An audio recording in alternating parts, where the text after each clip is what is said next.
Romanos capítulo 3, nós estaremos lendo a partir do versículo 9.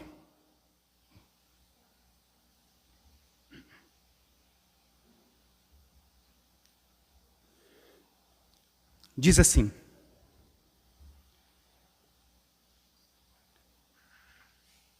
que se conclui? Temos nós qualquer vantagem? Não, de forma nenhuma, pois já temos demonstrado que todos, tanto judeus como gregos, estão debaixo do pecado, como está escrito: não há justo nenhum sequer, não há quem entenda, não há quem busque a Deus, todos se extraviaram, a uma se fizeram inúteis, não há quem faça o bem, não há nenhum sequer, a garganta deles é sepulcro aberto, com a língua urdem engano, veneno de víbora está nos seus lábios, a boca ele as tem cheia de maldição e de amargura, são os seus pés, velozes para derramar sangue, nos seus caminhos há destruição e miséria, desconhecem o caminho da paz, não há temor de Deus diante de seus olhos. Ora, sabemos que tudo o que a lei diz, aos que vivem na lei, o diz para que se cale toda a boca, e todo mundo seja culpável perante Deus, visto que ninguém será justificado diante dele por obras da lei, em razão de que a lei vem o pleno conhecimento do pecado. Mas agora, sem lei, se manifestou a justiça de Deus, testemunhada pela lei e pelos profetas. Justiça de Deus mediante a fé em Jesus Cristo, para todos e sobre todos os que creem. Porque não há distinção, pois todos pecaram e carecem da glória de Deus, sendo justificados gratuitamente por sua graça, mediante a redenção que há em Cristo Jesus, a quem Deus propôs no seu sangue como propiciação, mediante a fé, para manifestar a sua justiça, por ter Deus, na sua tolerância, deixado impunes os pecados anteriormente cometidos, tendo em vista a manifestação da sua justiça no tempo presente, para ele mesmo ser o justo e o justificador daquele que tem fé em Jesus. Onde, pois, a jactância foi de toda excluído. Por que a lei das obras? Não, pelo contrário, pela lei da fé. Concluímos, pois, que o homem é justificado pela fé, independentemente das obras da lei. É porventura Deus somente dos judeus? Não é também dos gentios? Sim, também dos gentios, visto que Deus é um só, o qual justificará por fé o circunciso e mediante a fé o incircunciso. Anulamos, pois, a lei pela fé? Não, de maneira nenhuma. Antes, confirmamos a lei. Até aqui, vamos orar. Senhor Deus, nós pedimos a ajuda do Teu Espírito Santo neste momento, para que traga clareza aos nossos olhos e quebrantamento ao nosso coração, para nós deixarmos a nossa justiça própria e confiarmos somente na justiça do Teu Filho amado Cristo, o Salvador dos pecadores. Por isso eu peço a Ti, Senhor, tira as escamas dos nossos olhos, endireita os nossos caminhos, faça uma obra, ó Deus, de salvação em nossos corações, para que nós possamos colocar a nossa fé somente na obra redentora do Senhor Jesus Cristo, Nos ajude na meditação da Tua palavra, fortaleça a nossa fé, nos dê um novo coração, nos justifica dos nossos pecados, ó Deus. É isso que eu peço a Ti, em nome do Teu Filho amado. Amém. Irmãos, o tema dessa noite é salvos somente pela graça por meio da fé. Nós estamos meditando sobre os 5 solas da Reforma Protestante. Por quê? Porque nós comemoramos no dia 31 de outubro o dia da Reforma Protestante, que foi o maior movimento na igreja cristã depois de Pentecostes. Foi a volta ao cristianismo puro e simples, uma retomada da doutrina apostólica, um retorno às Escrituras. A igreja havia se desviado da verdade e introduzido outras doutrinas e práticas durante a história. A igreja havia se desviado e eles começaram então a fazer cultos à imagem de escultura. Eles começaram a ensinar a mediação dos santos, a adoração a Maria, salvação pelas obras, confessionário, purgatório, oração pelos mortos, relíquias sagradas, indulgências, a infabilidade papal. E esses foram alguns dos maiores desvios da igreja durante a história.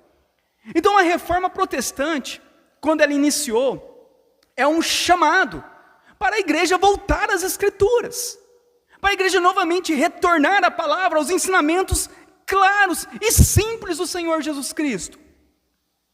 Com o tempo, as pessoas tiraram os olhos de Cristo e começaram a colocar os olhos na mediação de outros. Nós já estudamos que no catolicismo romano, quando eles começaram com a mediação dos santos, hoje já foram estabelecidos mais de 20 mil santos que podem ser mediadores juntamente com Jesus Cristo. As pessoas foram se desviando de uma tal forma em que Cristo foi sendo deixado de lado, e outras coisas foram sendo colocadas no lugar de Cristo, para suas mediações, adorações, salvação.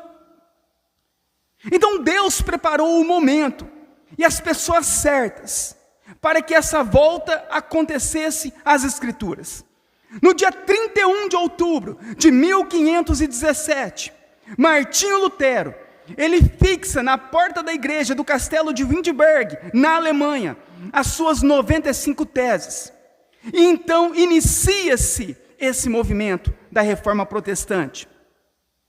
A sola fide e a sola gratia, somente a fé, somente a graça, foram duas das principais bandeiras defendidas pela teologia reformada desde o início.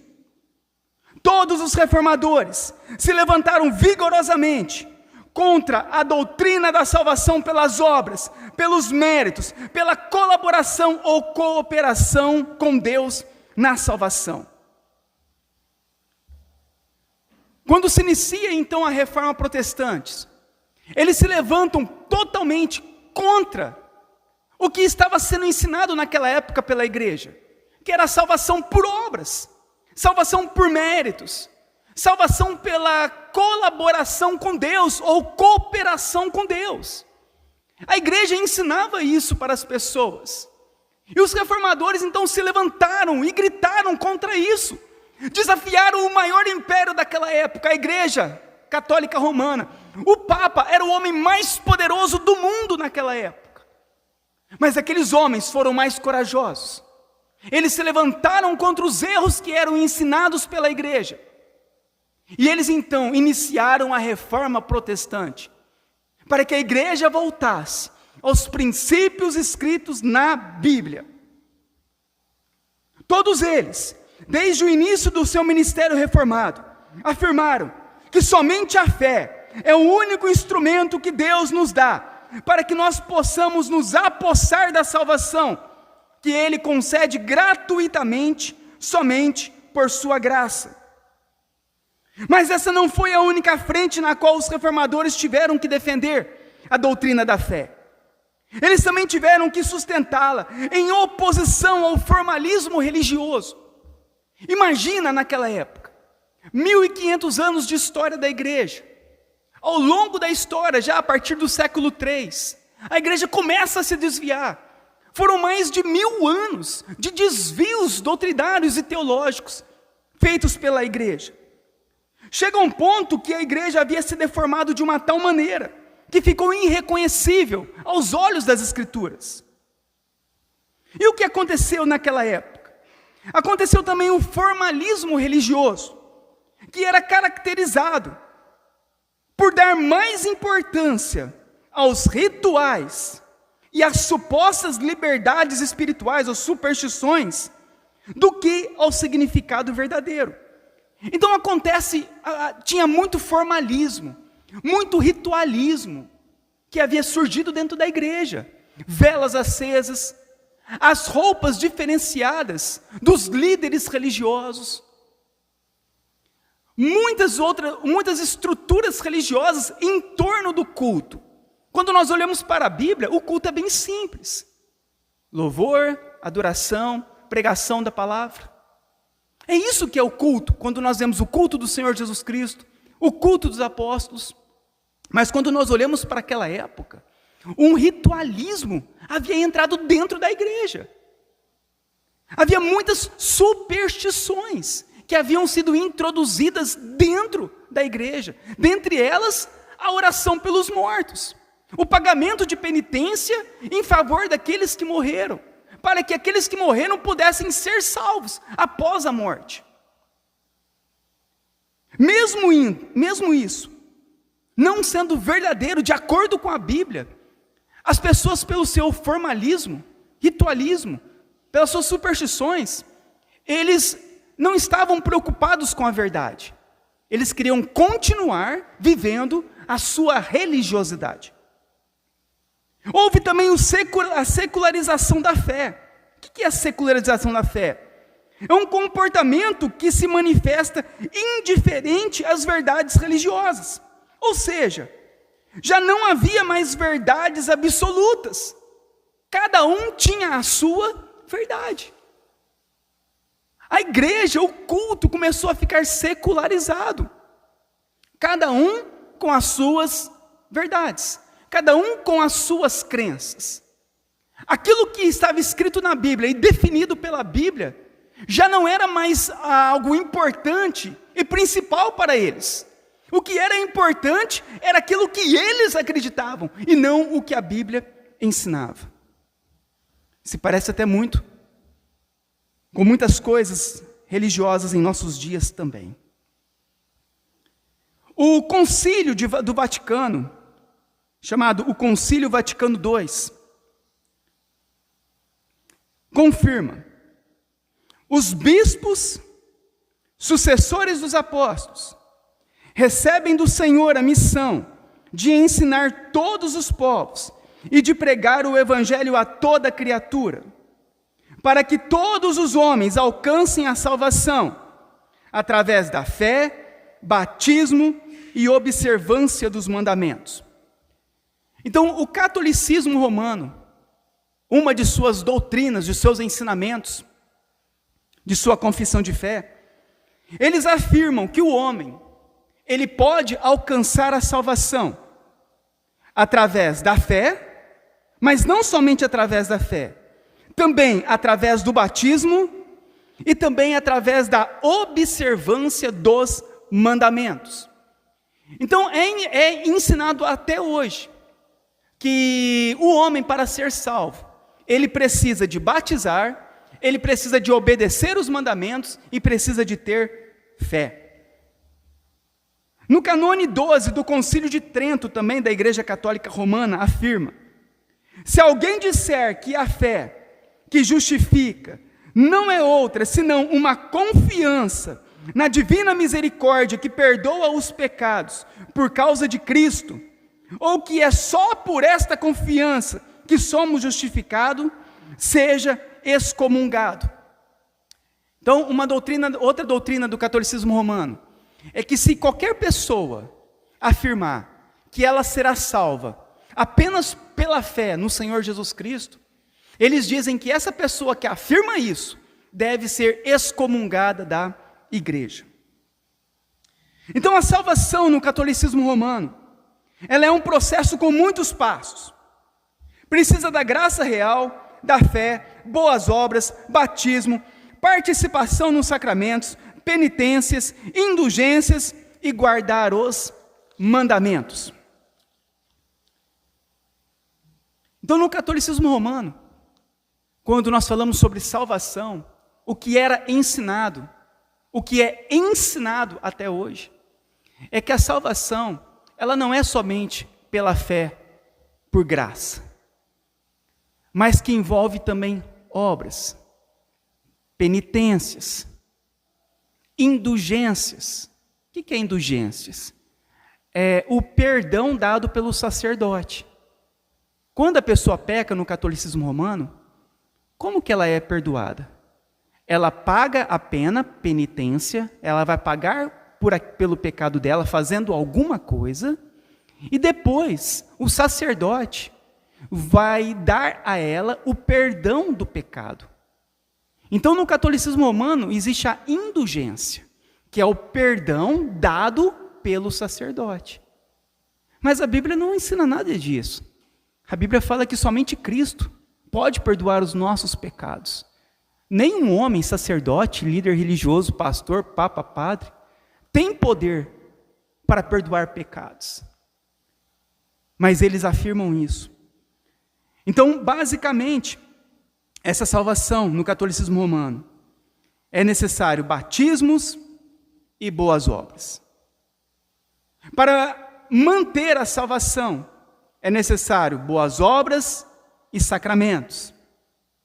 Se perder a salvação, pode ser recuperado pela penitência, sendo o sacerdote católico romano a administrar o perdão. Acrescentando isso ao purgatório, que no entendimento deles, que não está na Bíblia, dizem que é um lugar de purificação dos pecados após a morte. Então, depois de tudo isso, de você ter que fazer todas as coisas no catolicismo romano, de cumprir sacramentos, penitências, indulgências, boas obras, depois de tudo isso, ainda não é certeza a salvação. Você só será salvo no purgatório, quando no purgatório você vai ser tão purificado dos pecados, através da oração dos vivos aqui na terra. Ou seja, a salvação no catolicismo romano é um processo árduo, ineficaz e incerto.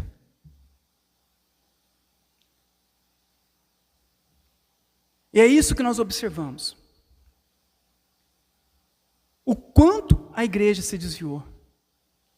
O quanto a igreja tirou os olhos de Cristo. O quanto a igreja, ela parou de depender de Deus para depender de si mesma. Parou de confiar em Deus para confiar em suas obras. E os reformadores fizeram o quê?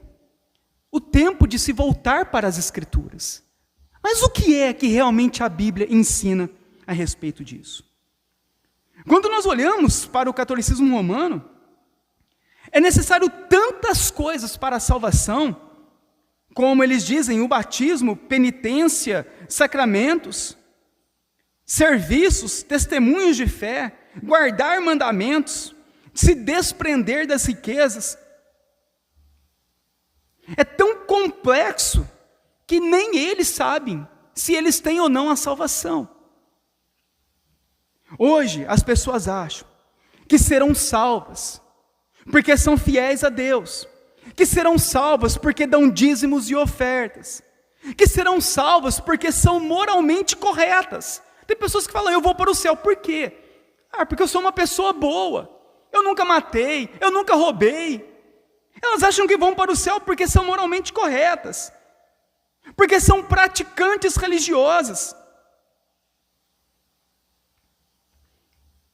Elas entendem que serão dignas de receber a salvação por fazerem essas práticas, Outras têm colocado a sua fé em objetos, em pessoas, em placas de igreja. Outros têm confiado em óleo ungido, em água benta, em manto, em toalha, em superstições, em objetos, em pessoas, que nada podem fazer por nós. Agostinho diz assim: a graça de Deus não encontra homens aptos para a salvação, mas torna-os aptos para recebê-la. Lutero diz: a graça é dada gratuitamente aos que não merecem e são indignos. É exatamente. E nós precisamos também hoje retornarmos novamente aos ensinos bíblicos, que a salvação é somente por meio da fé, dado a nós, mediante a graça do Senhor Jesus. E nós então estaremos expondo essa leitura que nós fizemos de Romanos 3. Vamos ler ela agora novamente.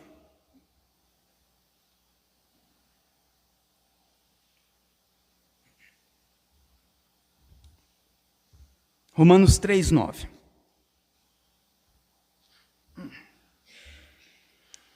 Essa carta é uma carta escrita pelo apóstolo Paulo à igreja de Roma. E ele, nesse capítulo 3, no versículo 9, ele vai mostrar a condição de todos os homens. Porque os judeus se vangloriavam por serem filhos de Abraão, por terem o templo, por terem os rituais, por terem os mandamentos. E eles se vangloriavam diante disso. Mas quando é exposto aos homens, a eles, a condição espiritual, todos os homens se igualam diante de todos. Porque o que podemos concluir? É que todos são pecadores. E Paulo ele vai falar isso para eles. Então no versículo 9 ele diz assim: o que se conclui? Temos nós qualquer vantagem? Ele falando dos judeus. Não, de forma nenhuma. Pois já temos demonstrado que todos, tanto judeus como gregos, estão debaixo do pecado. O que Paulo está falando? Que todos estão debaixo do pecado. Todos os homens pecaram. Todos falharam em obedecer a Deus. Todos quebraram os mandamentos de Deus. Todos quebraram toda a lei de Deus. Tiago diz que se nós quebrarmos um mandamento, nós nos tornamos culpados de todos os mandamentos. Muitas vezes nós chegamos diante de Deus, achando pessoas que têm méritos, achando que somos bons, achamos que merecemos o céu. Mas Paulo começa falando para eles: não, vocês estão errados. Porque todos estão debaixo do pecado. E Paulo vai fazer uma pequena exposição até o versículo 18, e ele vai citar aqui os Salmos, Provérbios, Eclesiastes e também o livro de Isaías. Ele faz 4 citações do Antigo Testamento, mostrando que todos são pecadores, que todos sempre foram pecadores, e que todos só poderiam ser salvos mediante a fé no Messias, pela graça de Deus. Então ele diz no versículo 10, como está escrito, fazendo citação do Antigo Testamento: não há justo nenhum sequer, não há nenhum inocente entre nós, entre ninguém nessa humanidade. Não há quem entenda, quem possa compreender, se o Senhor não tiver misericórdia de nós. Não há quem busque a Deus, se Deus não vir até nós primeiramente. Todos se extraviaram, a uma se fizeram inúteis. Não há quem faça o bem, não há nenhum sequer. A garganta deles é sepulcro aberto, a sua língua urdem, tramam engano. Veneno de víbora está nos seus lábios. A boca, ele as tem cheia de maldição e de amargura. Os seus pés são velozes para derramar sangue. Nos seus caminhos há destruição e miséria. desconheceram o caminho da paz, não há temor de Deus diante dos seus olhos. Paulo está mostrando quão miseráveis nós somos. Todos nós devemos enxergar isso em nosso coração, que nós somos miseráveis diante do Senhor. Não há quem o busque, não há quem o entenda, não há um sequer. Nós corremos não para fazer o bem, nós corremos para fazer o mal. Observe a nossa vida. Olha as palavras que saem da nossa boca, olha o que nós pensamos, olha o que está em nosso coração. Os nossos caminhos, caminhos humanos, caminhos que nós traçamos. Há somente destruição e miséria. Olha a humanidade. Andam cada vez pior para pior. Você não vê ninguém melhorando, a não ser pela ação de Deus, Deus interferindo. Mas humanamente, uma pessoa sem Deus, o caminho dela é só destruição e miséria. São miseráveis, pecadores. Desconhecem o caminho da paz, o caminho de Deus. Não há temor de Deus diante dos seus olhos. Eles pecam contra Deus, se embriagam, se prostituem, se drogam, mentem. Mas não há temor diante de Deus. Pecam e não há temor. Esse é o coração do homem. Esse é o nosso coração. Homens miseráveis, pecadores. E a reforma protestante trouxe isso de volta, porque naquela época as pessoas se consideravam pessoas boas, pessoas que mereciam, pessoas que podiam comprar a salvação, pessoas que podiam dar a salvação. E a Bíblia diz o quê? Todos pecaram, e não há um justo sequer. Então Paulo diz no versículo 19: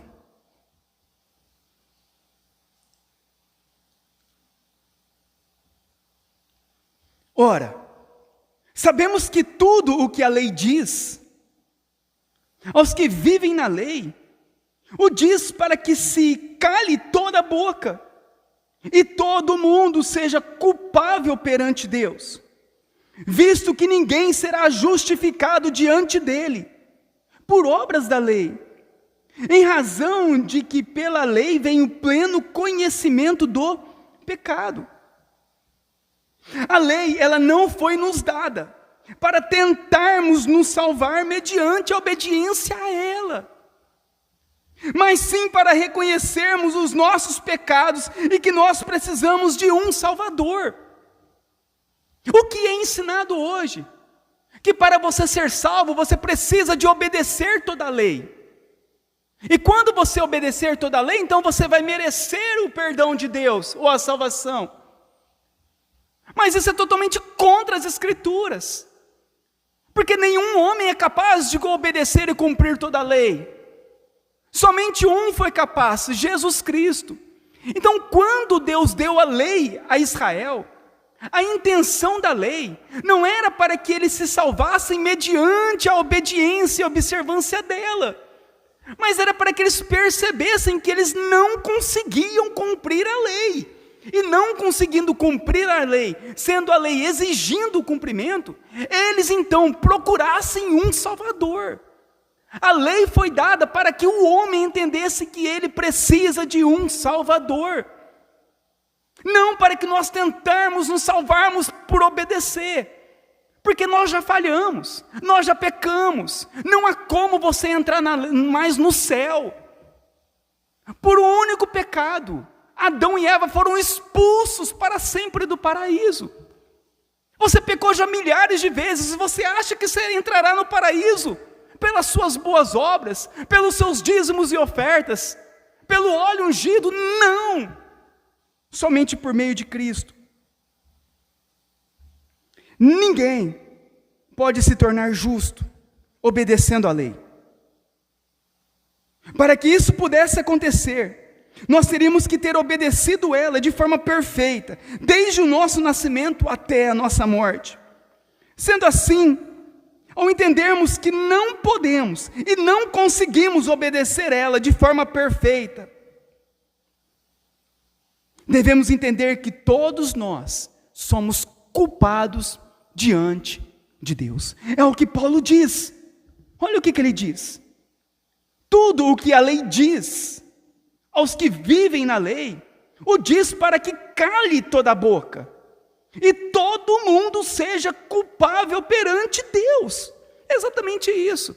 Se você ler a Bíblia, e você começar a cumprir toda a Bíblia, você vai ver que você não consegue. Não conseguindo, todos nós nos tornamos culpados, porque a lei exige perfeição. Ao nos tornarmos culpados, agora é o momento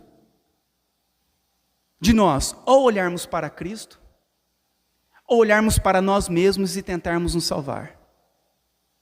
Ou o homem, ele vai receber o perdão mediante Cristo, ou ele vai tentar salvar pelas suas obras e não será salvo.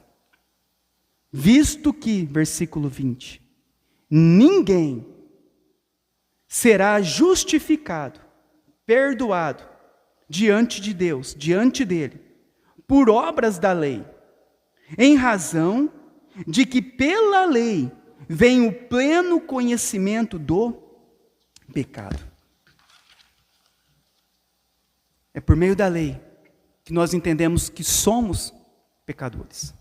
Porque nós olhamos para a Bíblia, há uma exigência, nós tentamos seguir a Bíblia, mas nós não conseguimos.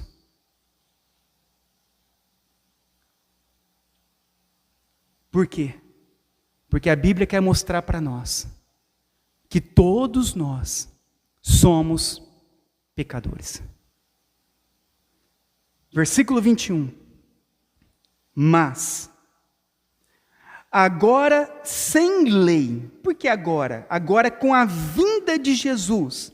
Sem lei significa sem exigir nada de nós. Se manifestou a justiça de Deus, testemunhada pela lei e pelos profetas. Justiça de Deus mediante a fé em Jesus Cristo, para todos e sobre todos os que creem, porque não há distinção, pois todos pecaram e carecem da glória de Deus. Agora então, com a vinda de Jesus, é manifesto a justiça de Deus, porque a justiça nossa não poderia nos salvar. Então Deus, em sua misericórdia, Ele vai manifestar a justiça dEle. E de que forma? A justiça dEle, agora sem a lei, sem que nós tenhamos que obedecer algo para sermos salvos. Porque a justiça dEle, testemunhada no Antigo Testamento, é uma justiça agora mediante a fé em Jesus Cristo. Observe, se todos nós pecamos, se todos nós precisamos de Deus, a única forma do homem então ser salvo é por meio da fé em Jesus Cristo. Não há outro meio, não há um outro acréscimo, não há uma outra cooperação, mas somente um meio, Jesus Cristo. Ou nós somos salvos por meio da fé em Jesus Cristo, ou não seremos salvos. É por isso que o próprio Jesus diz: eu sou a verdade, o caminho, a verdade e a vida, e ninguém vai ao Pai senão por mim. Paulo diz o quê? Só há um mediador entre Deus e homens, a saber, Jesus Cristo, homem. O apóstolo Pedro diz o quê? Que não há um outro nome pelo qual importa que sejamos salvos, a não ser pelo nome do Senhor Jesus Cristo. O apóstolo João diz o quê? Que aquele que tem o Filho, esse tem a vida eterna. Aquele que não tem o Filho, não tem a vida eterna. Tudo está ligado na pessoa de Cristo. Tudo está em nossa fé na pessoa de Jesus Cristo. E é isso o que o apóstolo Paulo quer mostrar. Porque os judeus, por mais que eles prestavam a atenção na observância da lei, eram prestativos em obedecer à lei, eles precisavam de entender que eles não conseguiriam ser salvos pelaquela prática, a não ser por meio da fé. Assim também somos nós. Nós não conseguiremos ser salvos por nada do que viermos a fazer, a não ser pela obra de Cristo. Cristo na cruz, Ele paga o preço por completo. A obra dele é perfeita e é suficiente para nos salvar. É o que nós chamamos na teologia da suficiência da obra de Cristo. Nós não precisamos do purgatório. Nós não precisamos da confissão auricular ao padre. Nós não precisamos de dar dinheiro na igreja para sermos salvos. Nós não precisamos de pagar penitências. Nós não precisamos do óleo ungido. Nós precisamos somente de Cristo. Ter fé somente em Cristo para sermos salvos. E ele diz no versículo 24: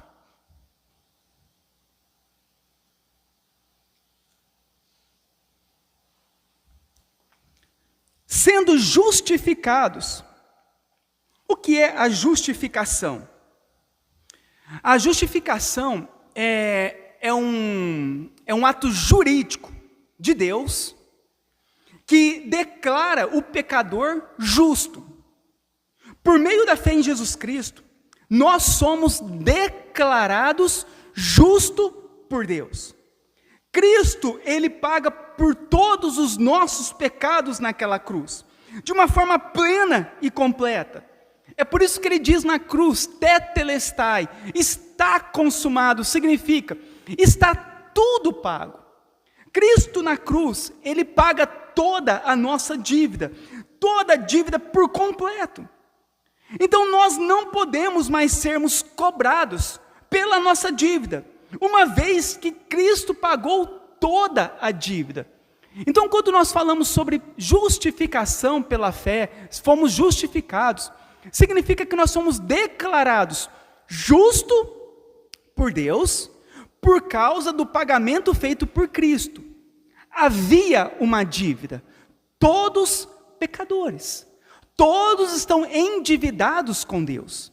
Mas nenhum de nós temos condições de pagar por essa dívida. É uma dívida impagável. Cristo na cruz, Ele paga por completo toda a dívida. Que dívida?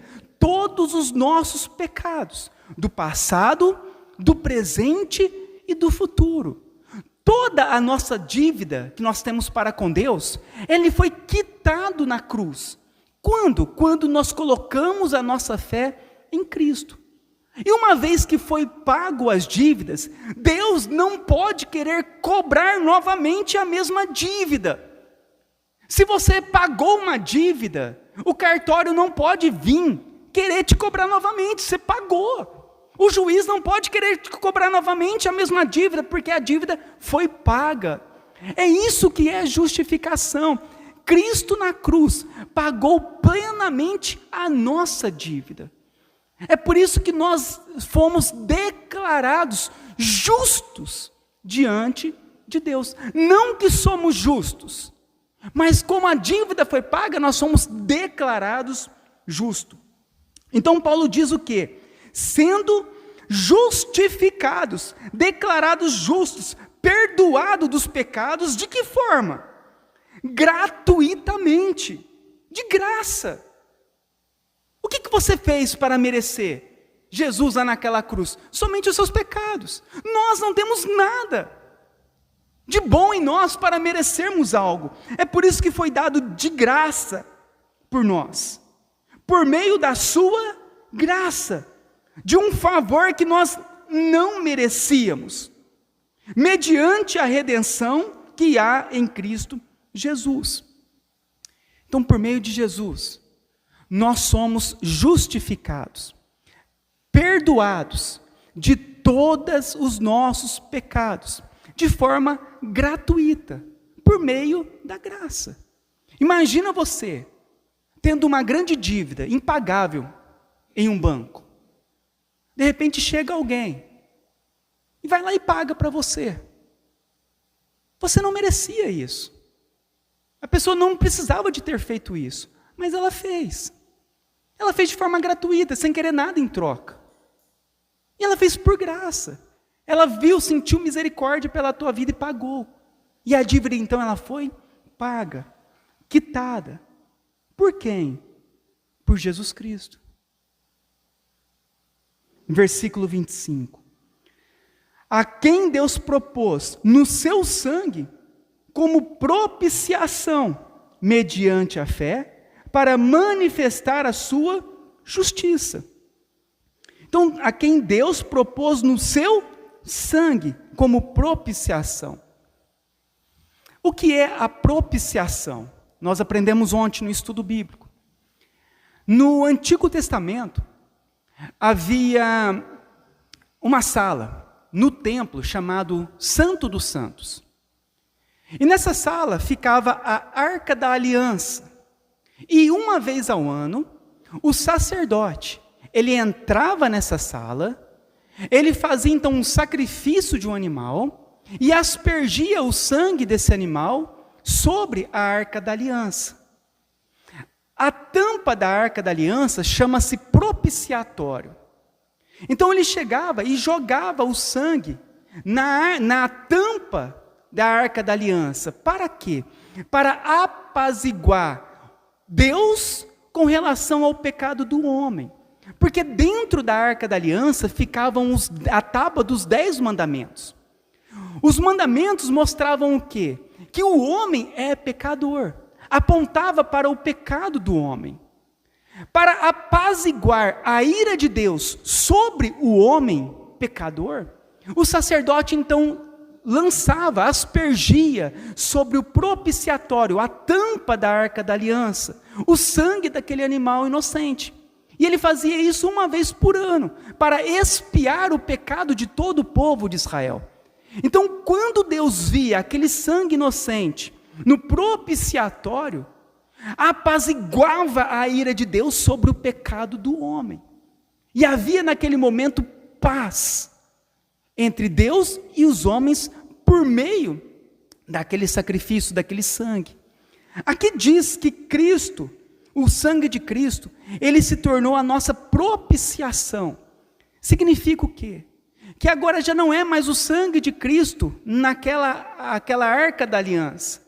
Agora o sangue de Cristo derramado na cruz, ele se transformou em nosso propiciatório, ou seja, agora nós temos o apaziguamento da ira de Deus, o perdão, a paz de Deus, hoje em nossa vida, mediante a obra do Senhor Jesus Cristo. Ele é a nossa propiciação, aquele que derramou sangue para apaziguar, novamente nos reconciliar com Deus diante dos nossos pecados. E ele fez isso mediante a fé em nós, para manifestar a sua justiça, por ter Deus tolerado, na sua tolerância, deixado impunes os pecados anteriormente cometidos, tendo em vista a manifestação da sua justiça no tempo presente, para ele mesmo ser o justo e o justificador daquele que tem fé em Jesus. Olha que interessante. Cristo, ele é tanto o justo como o justificador do seu povo. O que significa? Que Cristo, ele é tanto o sumo sacerdote. Você lembra que o sumo sacerdote, ele entrava no Santo dos Santos para mediar, naquele momento, o perdão entre Deus e os homens, ao ele fazer o sacrifício e derramar o sangue. Então, o sumo sacerdote era o mediador. Mas aqui fala que Cristo não é apenas o sumo sacerdote. Cristo também é o sacrifício. Cristo é tanto o sumo sacerdote, como o sacrifício, o cordeiro do sacrifício para o perdão dos pecados. É por isso que Cristo, ele é tanto o justificador como o justo. Ele é tanto o nosso sumo sacerdote como o próprio sacrifício pelos nossos pecados. E tudo isso é feito, recebido, por meio da fé nele. Você vê que em nenhum momento é requerido de nós obediência, obras, caridade, esmolas ou qualquer outro ritual. Você vê que do começo ao fim, Paulo ele vai falar mediante a fé, de forma gratuita, pela graça de Deus. Então no 27, Paulo diz assim: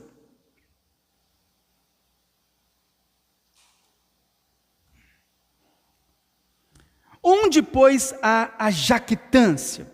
A palavra jactância é orgulho, é a glória do homem. Então Paulo pergunta assim para eles: olha, depois de tudo isso, de vocês verem que foi tudo obra de Deus, do começo ao fim, foi tudo mediante a nós apenas termos fé, dado gratuitamente por meio da graça. Onde está então o nosso orgulho? Qual orgulho nós temos diante de Deus pela nossa salvação? Qual orgulho nós podemos apresentar diante do Senhor por aquilo que Ele fez por nós? Não há orgulho nenhum diante de nós, porque foi dado tudo gratuitamente a nós, de forma completa e plena, pela cruz do Senhor Jesus Cristo. Então não há glória para o homem na salvação, não há glória para ninguém na salvação. Você nunca receberá glória ao ir para o céu, nunca. Porque do começo ao fim, sendo o sumo sacerdote, sendo o sacrifício, sendo o sangue derramado, indo para a cruz, foi tudo uma obra perfeita do Senhor Jesus Cristo, sem termos que acrescentar nada de nós. Você não acrescenta nada em sua salvação. A Bíblia fala que você é miserável pecador e carece de Deus. Quem carece de Deus não pode ajudar a Deus. Quem carece de Deus precisa totalmente de Deus. Sem Ele, nada podemos fazer. E Paulo fala isso. Onde está a nossa glória? Onde está a glória do homem? E ele responde: foi de toda excluída. Parem de confiar em suas obras. Parem de confiar em sua moralidade. Parem de confiar em suas obediências. Parem de confiar em seu dinheiro. Parem de confiar em vocês, em seu coração, em seus pensamentos. Porque não há lugar para a glória humana na salvação. Ela pertence somente ao Senhor Jesus Cristo. Por que lei? Das obras? Não, pelo contrário. Pela lei da fé. É pela fé, não pela lei das obras. 28. Paulo então vai concluir o pensamento dele e vai dizer: concluímos, pois, que o homem é justificado, perdoado, declarado justo pela fé, independentemente das obras da lei, da obediência à lei. Não depende, depende apenas da fé. É porventura Deus somente dos judeus? Não é também dos gentios? Paulo falando para eles. Gentios seriam os outros povos. Sim, também dos gentios.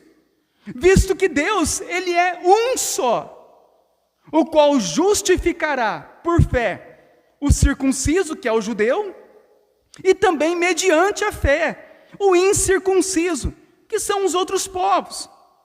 Então como acontece a salvação? Por meio de obras? Por meio de nossos esforços? Por meio de nossa moralidade? Não. Por meio da fé. Crendo de coração em Jesus Cristo. É assim que nós recebemos o perdão dos pecados. A salvação pela fé. 31. Anulamos, pois, a lei pela fé?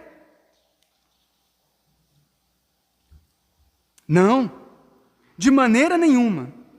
Antes, confirmamos a lei. O que significa? Nós não anulamos a lei pela fé. Significa, por que nós não anulamos? Porque Cristo cumpriu perfeitamente toda a lei em nosso lugar. E nós, pela fé em Cristo, confirmamos a lei. Não estão anulando a lei. Mas por como Cristo cumpriu toda a lei, nós, pela fé nele, nós então recebemos a salvação. Porque ele cumpriu toda a lei em nosso lugar. Aquilo que era impossível para nós, Cristo, ele fez em nosso lugar. Ele pagou em nosso lugar. Ele nos deu a vida eterna. Por meio da cruz dele, por meio da obra dele, da redenção vinda somente dele. E é isso que nós precisamos de resgatar, irmãos, em nossos dias. Precisamos novamente resgatar a doutrina da salvação pela graça, mediante a fé. Hoje a salvação ela é oferecida como um produto por muitas denominações religiosas. Ela é vendida em muitas igrejas hoje. Ela é oferecida por pastores, por rituais, por práticas religiosas. Hoje, propõem bênção por meio de campanhas. Façam campanhas para receber a bênção. A oração do pastor como mediador.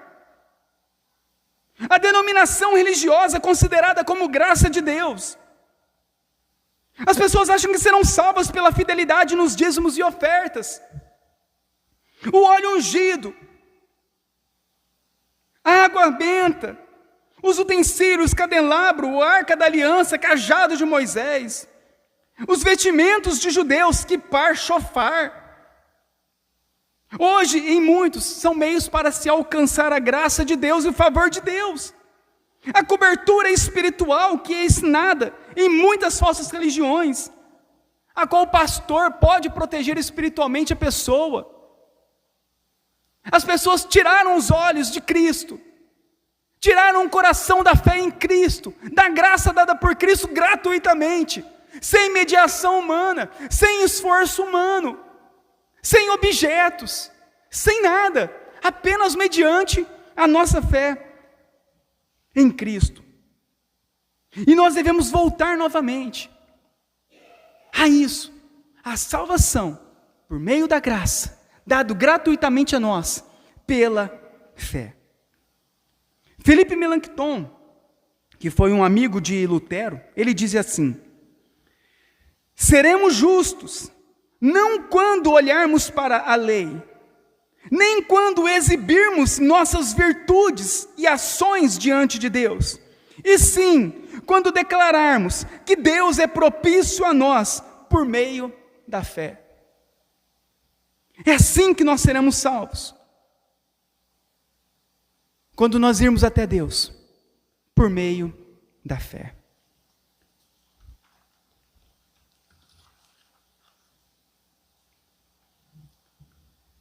Irmãos, é uma noite para nós fazermos uma reflexão sobre a nossa vida.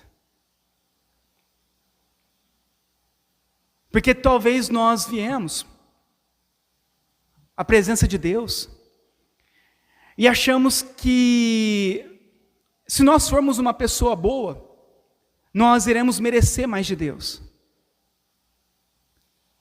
Nós achamos que a nossa vida continua sendo por méritos. Não, essa semana eu peguei firme com Deus, então hoje Deus vai me abençoar. Essa semana eu falhei, eu cometi um erro, e agora Deus não vai me abençoar. Nós ainda continuamos com pensamentos de obras para sermos aceitos por Deus. Nós não somos aceitos por causa disso. Você não é aceito porque você foi um bom cristão ou um mau cristão, deixou de ser aceito. Nós somos aceitos por causa de Cristo, não por nossa causa. Lembra-se no propiciatório? O que apaziguava o homem era o sangue que apaziguava a ira de Deus sobre o homem. Era o sangue do cordeiro, era o sangue do animal. Não eram as obras dos homens, não era se os homens estavam obedecendo ou desobedecendo, não era o que os homens estavam buscando ou não buscando, mas era Cristo. Era Cristo quem estava apaziguando, fazendo as pazes, reconciliando pecadores com Deus. Era Cristo. Por isso, quando nós formos até Deus, você tem que se lembrar disso, que é por causa de Cristo que o Senhor te ouvirá. Senhor, eu estou aqui, sei que eu não mereço, mas por causa de Cristo, do teu Filho, do sangue dele derramado naquela cruz, eu sei que o Senhor me ouvirá, eu sei que o Senhor me ajudará, eu sei que o Senhor estará comigo, não por minha causa, mas por causa de Cristo. A minha fé não está mais em mim, a minha fé agora está somente em Cristo. E eu, Deus, agradeço, porque eu sei que eu não mereço, e é por sua graça que eu estou aqui sendo ouvido, aceito por ti. É isso, tudo é pela fé em Cristo, pela graça dele, de forma gratuita, é que nós somos aceitos por Deus. Por isso, quando você se achar triste, achar que não há esperança para você, achar que Deus não irá mais te ouvir, achar que você pecou e agora não tem mais solução, lembre-se, graças a Deus, eu não sou aceito por aquilo que eu faço, eu sou aceito por aquilo que Cristo fez por mim. E uma vez, irmãos, que nós entendemos a salvação pela graça de Deus mediante a fé, qual é o chamado para nós hoje, então? É nós vivermos uma vida digna, como cristãos. Antes, éramos nos ensinados que você devia fazer coisas boas, obras, para ser aceitos por Deus. Hoje nós entendemos que nós somos aceitos por Deus por aquilo que Cristo fez por nós. E uma vez que nós fomos salvos, que realmente nós temos a fé em Cristo, o que acontecerá na nossa vida? Nós viveremos como cristãos verdadeiros. Nós buscaremos obedecer a Deus, não para sermos salvos, mas porque nós já fomos salvos. Nós procuraremos dar um bom testemunho, não para sermos aceitos, mas porque Deus já nos aceitou. Nós vamos querer viver uma vida em moralidade, não para a nossa glória, mas para glorificar aquele que nos salvou. Então, uma vez que nós realmente fomos salvos, pela graça de Deus, mediante a nossa fé, agora nós devemos viver uma vida. Que vida? Uma vida para a glória de Deus. E se você está aqui, nessa noite, e você ainda não recebeu um novo coração, talvez você está aqui nessa noite, mas a tua vida nunca foi transformada. Você não tinha antes compreendido o Evangelho. O teu coração estava distante do Senhor. Se você está aqui nessa noite, hoje, ouviu agora verdadeiramente o Evangelho, colocou a tua fé em Senhor Jesus Cristo, confia nele para que ele possa te salvar. É uma noite para que nós celebremos a obra dele por nós, porque aqueles que foram salvos, a salvação deles é garantida eternamente, porque uma vez que Cristo nos salvou, ele nos salvou para sempre, eternamente. As minhas ovelhas jamais serão tiradas de suas mãos, as ovelhas dele, jamais serão tiradas, arrancadas de suas mãos. O Senhor nos manterá no caminho dele.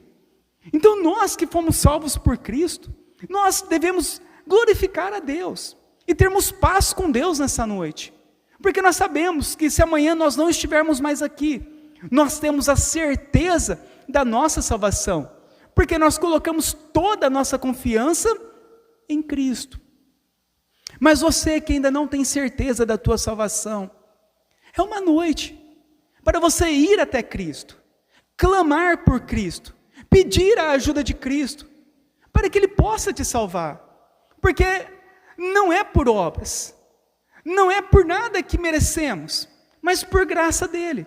Se Deus te trouxe nessa noite aqui, que você possa ir então à presença de Cristo, pedir a Ele, clamar a Ele, e pela graça dEle que Ele possa te salvar.